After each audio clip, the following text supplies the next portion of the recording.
Hello everybody, my name is Jimmy and today I have a kind of slightly different video that I wanted to make. We're not going to be talking about anything profound or inspiring today, but I just wanted to make a short video showing off the mods that I use in my single player Minecraft Forever world. I like to keep the game pretty close to vanilla, so none of these mods are really going to change the actual gameplay or anything, but a lot of them, especially the visual ones, will give your game a fresher feeling that can make it easier to play on a single player world, in my opinion. I've gone ahead and grouped these mods into three different categories, and those are going to be performance, aesthetics, and quality of life, slash utilities, I guess. So I'm just going to start with the performance mods because I think they are arguably the most important ones and the ones you are probably more interested in. Now, of course, we have sodium. I think everybody is using sodium these days. It's understandable. It's pretty much just the modern man's Optifine. Really does wonders for improving your game and frame rate and all that. Definitely an essential. And next we have entity calling, which all it does is it hides mobs or entities that are not within your direct vision, and it doesn't delete them. It just kind of unrenders them until the mod detects like you are now near enough to where we will render this mob. And it definitely helps to save on a lot of memory with your game. And that kind of ties into the next one, which is Ferrite Core.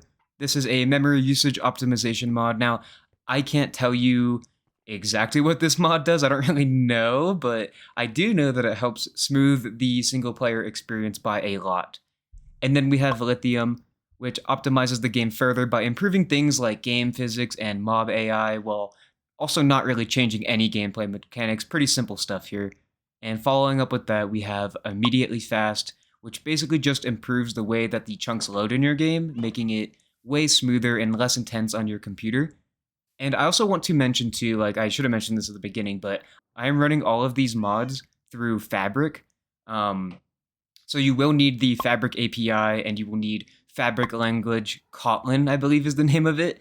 And those just kind of help all these mods work in the first place. And also the Mali lib mod, which is a library mod, which is just a library mod is just a mod that you need to install to have other mods work. And if you install these mods and your game tells you you're missing stuff, then just install those library mods and it should run smoothly after that. But enough of that boring mumbo jumbo. Let's talk about the real cool stuff, the stuff that makes your game look all pretty. First up, of course, we have Iris shaders. Now, Iris has been the main player in the shader game for a while now, so of course it is what I'm using. Now, as for my shaders themselves, I have been running the Solace shader pack for a while now, and I really like it. It's kind of grown on me a lot. If you're thinking it isn't quite your cup of tea, I also recommend checking out Photon or Complementary Reimagined. I've used both of those in the past.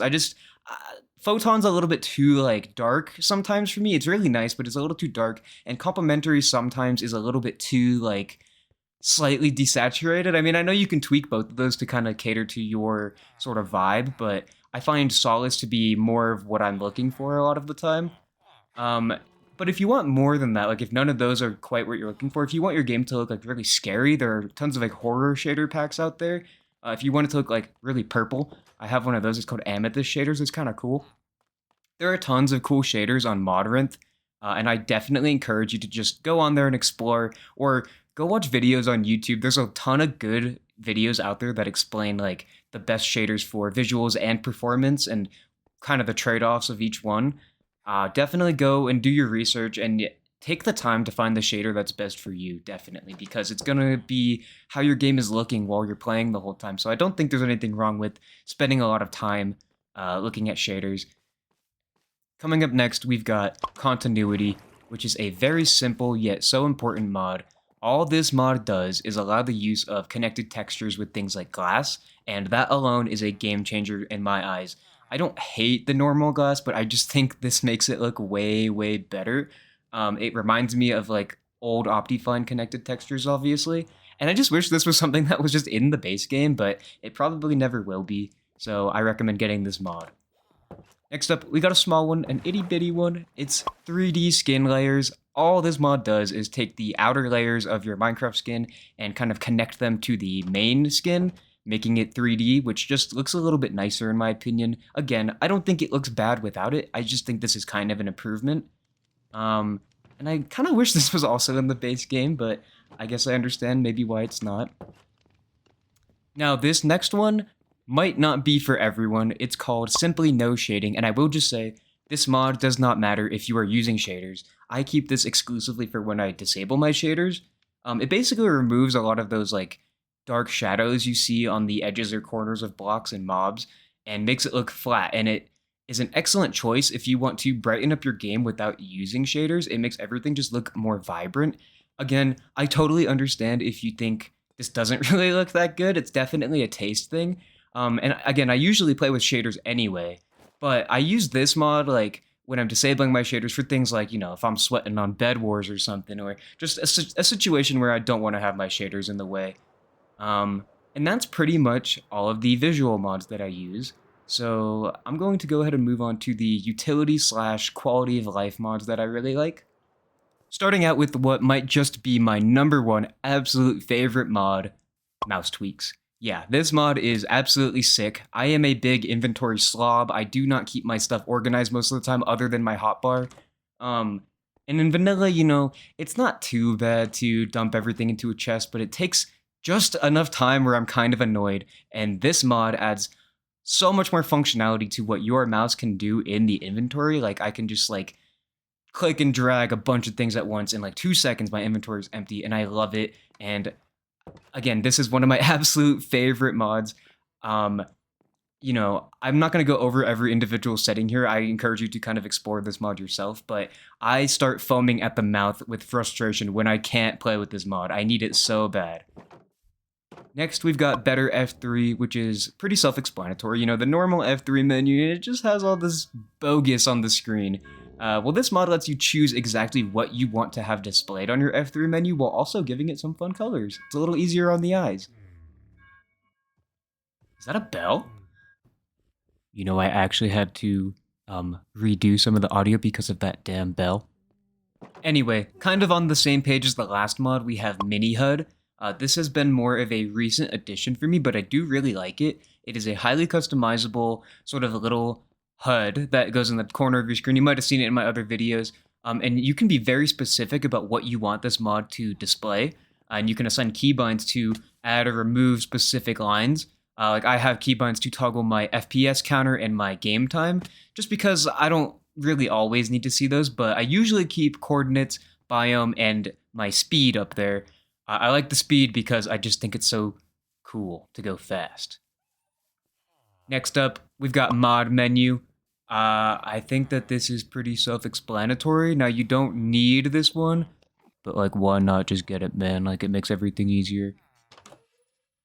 Moving on, we have Jade. This is a very handy mod that I sometimes forget I even have. It gives you this little window at the top of your screen that tells you what you're looking at. You might be thinking, well, why the hell would I need that? I know what I'm looking at. I can see with my eyes. But it's not quite for blocks. I use it more so for like seeing how much health my villagers have or my pets have. You can also see things like the stats of a horse and like how fast they can run or how high they can jump. It's also very customizable. I have mine kind of transparent, so there's no like window around it. I kind of prefer it that way. I also shrunk it a little bit. But yeah, just get it. It's nice and convenient. Next, we've got free cam and camera utils. Both of these are great if you make content, but I'm going to talk about free cam first because I think free cam has more uses outside of content. It allows you to fly around and look at your builds from all angles. You'll probably see me use it throughout this video, and it keeps your character still. Some people kind of call it cheating because you can clip through the world and like see underground and like see all the caves and structures and things like that. For me though, that doesn't really matter. I know my caves pretty well, and I'm not really using it for that reason anyway. I'm kind of just using it to get a vantage point on my builds. And if that really bothers you, you can go into the settings and change the collision physics so that you can only go through things like glass.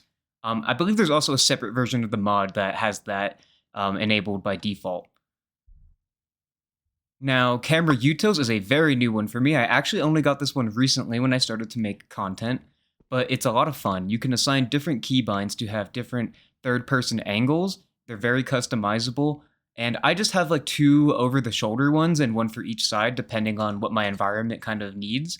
You can also do crazy stuff like zoom out your normal third-person mode to a crazy scale, which I did at the beginning of the video. And I absolutely love that. I like just walking around like that. It kind of reminds me of like Roller Coaster Tycoon or something like that. I will say I do have one issue with this mod, and it's there's a detach camera function, and every time I detach the camera, I don't know how to reset the camera because it always goes back to the one spot where I initially detached it. So if anybody knows how to fix that, maybe let me know. But you can actually get a very similar effect with free cam if you enable player movement, which I also have as one of my mouse buttons just for fun. Next, we do have Zeros, and I almost didn't mention this one just because of how infrequently I actually use it. I only really have it to sometimes get a glimpse of my world map. I don't really care for the minimap if I'm being real, at least not in just a vanilla single player world.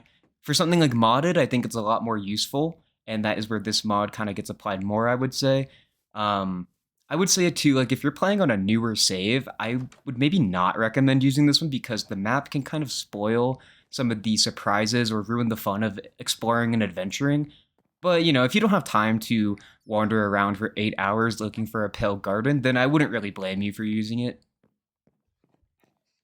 And last but not least, we have arguably the most integral, the most important mod for this experience, Scribble. I'm a big fan of using book and quills in my world. Like, I have a book where I write down all the coordinates for things that I need to go back to or don't want to forget about, or I have one where I write down my ideas for builds so that I never get bored or and wander around my world like, oh, I don't know what to do. Things like that. And Scribble lets you do um, things like change the color of the text. You can change the like font to be bold or italicized, whatever. It's just one of those things that I'm like, this would be so cool if there was like a block in the game, like a workstation that lets you, do this kind of thing in vanilla. I think it would make sense if we had like an inking station or something like that. But for now, this is a very cool mod that lets you maybe want to use books. And I definitely recommend you give it a shot because it's a lot of fun to play with the colors and things. And I think book and quills are a very underrated part of the game. And that's pretty much it for my mods, guys, but I will briefly go over the resource packs I use as well, just because you've probably noticed my inventory looks a bit different. There's lots of cool inventory packs out there. This one specifically is the Purple Sky inventory by Not SK Craft. I also use Default Dark Mode by Nebular because the Sky pack only affects my inventory, and I want like all my chests and crafting tables to be darker as well. I'm just a big fan of dark mode in general.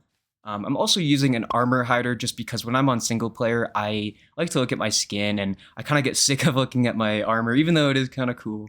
I usually turn it off for things like PvP or other multiplayer modes when I need to be seeing people's armor.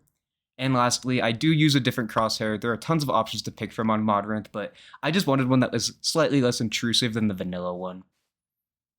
And that's pretty much going to be it, guys. And remember, if you're playing single player Minecraft, do not let anyone tell you what mods you can and cannot use. If you want to use like Vein Miner or Tree Capitator to save time because you're a busy person, the only person who should care about that kind of thing is you. Don't let people tell you to not use mods like that. I used to use Tree Capitator a long time ago. I don't use it anymore, but I have in the past. I think it's totally fine.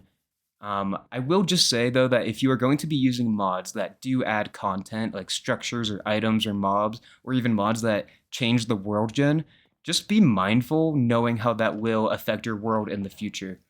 But that's going to be all for me, guys, and I'll see you later.